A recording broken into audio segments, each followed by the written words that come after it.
Bonjour à tous et toutes, j'espère que vous allez bien. Petite vidéo qui n'était pas prévue, mais très rapidement, je suis tombée sur la chaîne YouTube Padreblog qui est une chaîne concilière. Alors, auparavant, j'avais juste survolé un peu leur short, mais il y en a un qui a retenu particulièrement mon attention et que je vais vous présenter.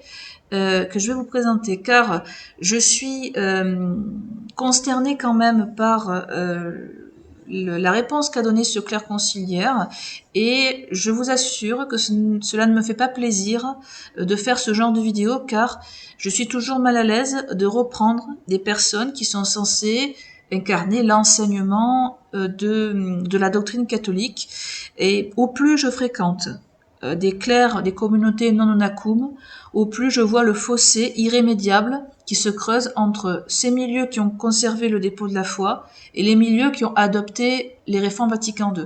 Alors, bien entendu, nous sommes habitués quand même à voir des choses qui nous choquent ou qui sont complètement différentes des positions qu'avait l'Église catholique via ses prêtres, ses clercs et ses papes légitimes. Et voilà, nous sommes habitués. Mais néanmoins, quand même, c'est toujours utile. Et c'est le but aussi de mes vidéos. Vous le savez depuis le temps que vous regardez, et je vous en remercie, vous êtes de plus en plus nombreux à commenter et à regarder mes vidéos, mes contenus. Cela fait toujours plaisir et je tenais quand même à le rappeler.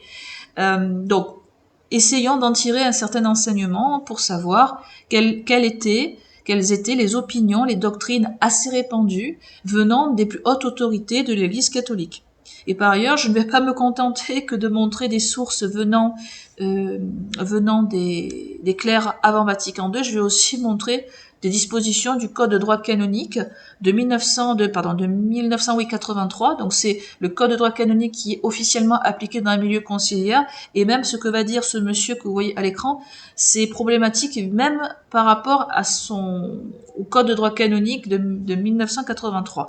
Puisque, comme vous pouvez le voir, déjà avant d'activer la vidéo, il y a un titre dont je souhaiterais m'attarder, c'est celui-ci, cette grande différence entre les musulmans et les chrétiens. Alors, moi d'instinct, dès que j'entends cette formule, je me dis la grande différence, ou les grandes différences, c'est que notre Seigneur Jésus-Christ n'est pas reconnu comme Dieu dans le Coran, il n'a pas été crucifié. Donc déjà, c'est deux grandes différences. Par la suite, qu'est-ce qui fait la différence entre la vérité et l'erreur? Déjà, notre Seigneur Jésus-Christ dit que nul ne vient au Père que par lui. Je suis le chemin, la vérité et la vie. Nul ne vient au Père que par moi. C'est notre Seigneur Jésus-Christ qui est Messie et Sauveur, c'est lui qui sauve, et c'est pas Mohamed. Voilà.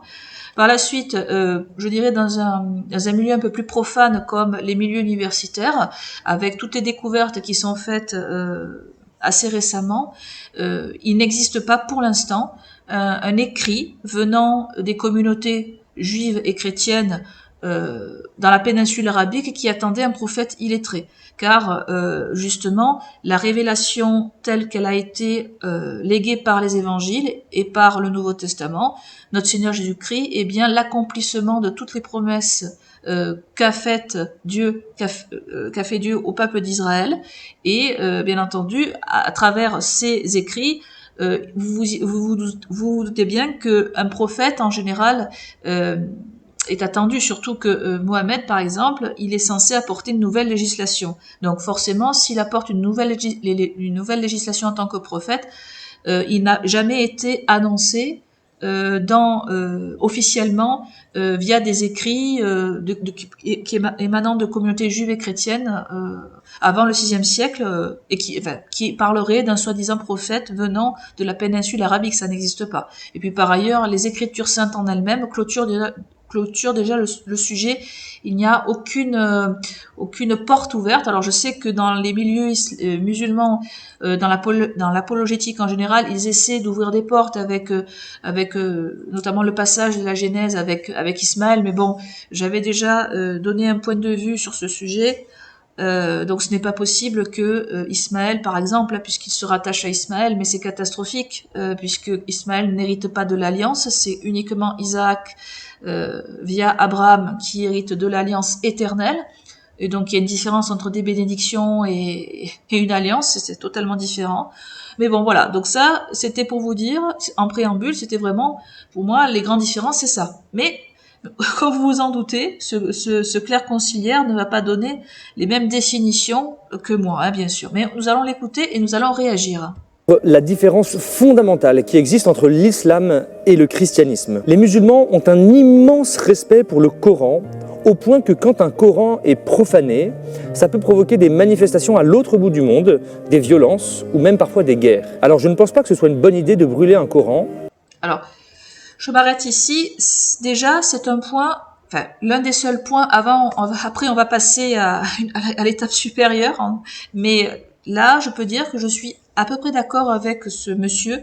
Pourquoi? Parce que j'estime que ce n'est pas forcément une bonne idée voilà, de brûler ou de déchirer un Coran.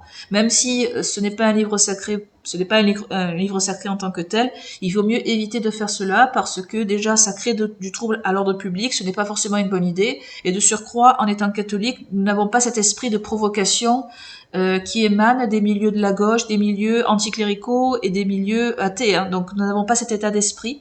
Donc il vaut mieux amener les musulmans à être convertis par le Christ, enfin voilà, plutôt que d'aller faire ce genre d'actes de provocation. Et en plus, j'ai l'impression que si on le fait, on s'associe avec des athées qui eux ne se gênent pas pour le faire. Donc là-dessus, c'est plutôt du bon sens pour éviter certains troubles. Voilà, je continue. Bien sûr, mais je constate aussi un rapport presque idolâtrique entre les musulmans et leur Coran. Nous, de notre côté, nous avons aussi un livre sacré, la Bible, qui contient la parole de Dieu. Mais si quelqu'un la déchire ou la brûle, je trouve ça irrespectueux. Mais c'est tout. Tout ça. Alors là, vous avez entendu, hein, c'est quand même assez hallucinant. Il a dit ceci, il a dit que pour lui, donc il parle d'un point de vue personnel, alors déjà c'est très préoccupant je trouve, il dit que si on déchire, on brûle une Bible, bon c'est vrai que c'est irrespectueux, mais c'est tout. Alors déjà c'est pas du tout ce que pensent vraiment ce que pensent les autorités catholiques, et en plus même par rapport à son propre code de droit canonique, puisque je le rappelle, ça je vous montre un extrait des délits contre la foi et l'unité de l'Église, et normalement tout ce qui est blasphème, dégradation de choses sacrées.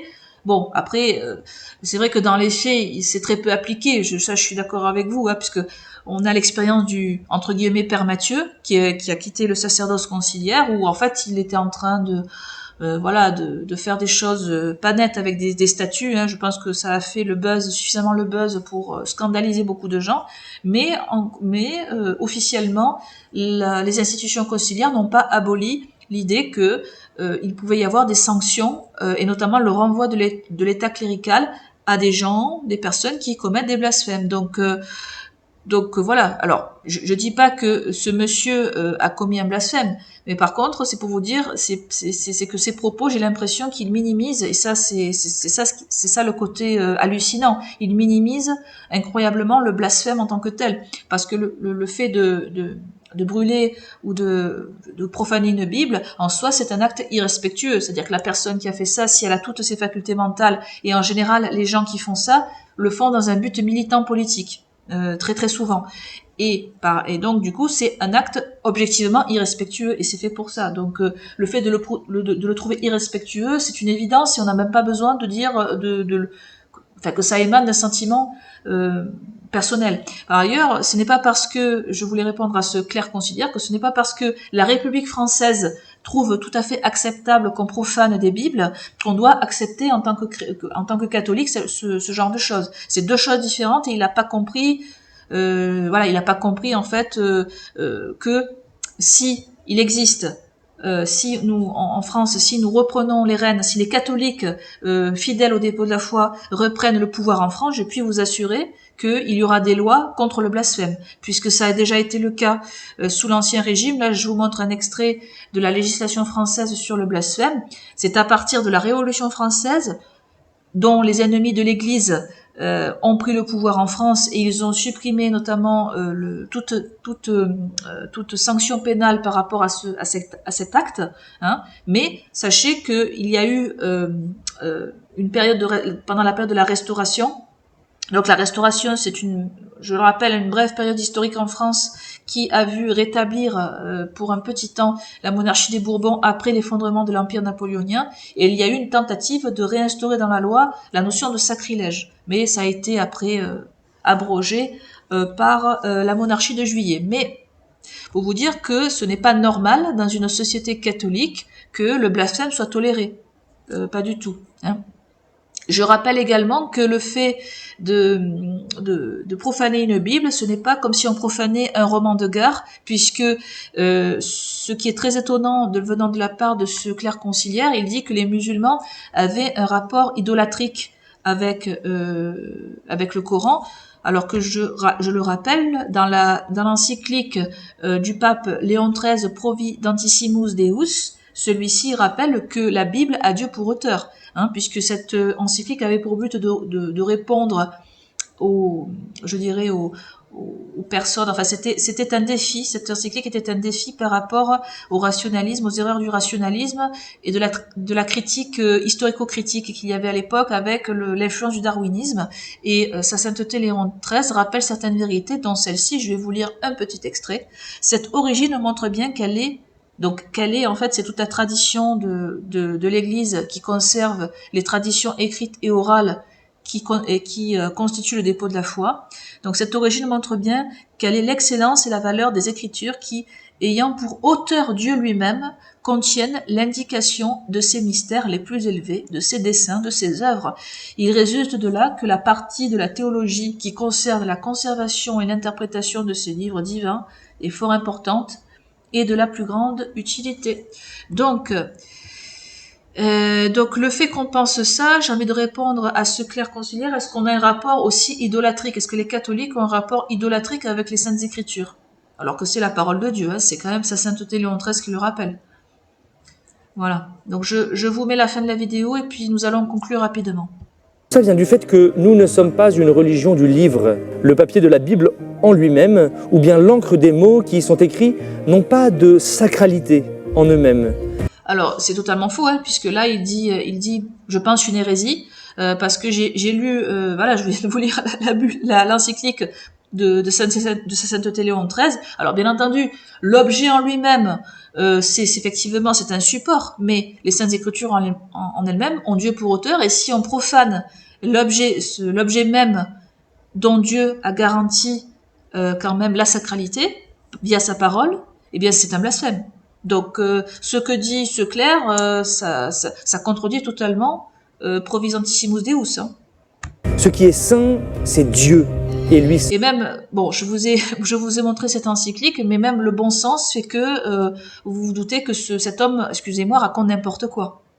Ce qui est sacré, c'est sa parole qui résonne dans nos cœurs, qui nous nourrit chaque jour et qui nous donne la vie. Je vais vous... Voilà. Donc, vous pouvez juger du zapping, hein, puisque je pense que si nous faisons une sorte de podium entre les déclarations les plus ahurissantes des clercs conciliaires, je pense que ce short aurait quand même une place entre la deuxième ou la troisième position. Vous pouvez me le dire dans les commentaires si ça vous fait plaisir. Donc, comme quoi, il n'y a pas que l'ex-père Mathieu, entre guillemets, qui dit des dingueries, hein. Vous avez un exemple, malheureusement, de ce genre. Et ce n'est pas près de s'arrêter, mais bon, si nous pouvons tirer un bien d'un mal, pourquoi pas. Voilà. Je vous remercie beaucoup d'avoir visionné cette vidéo. Prenez soin de vous. Au revoir.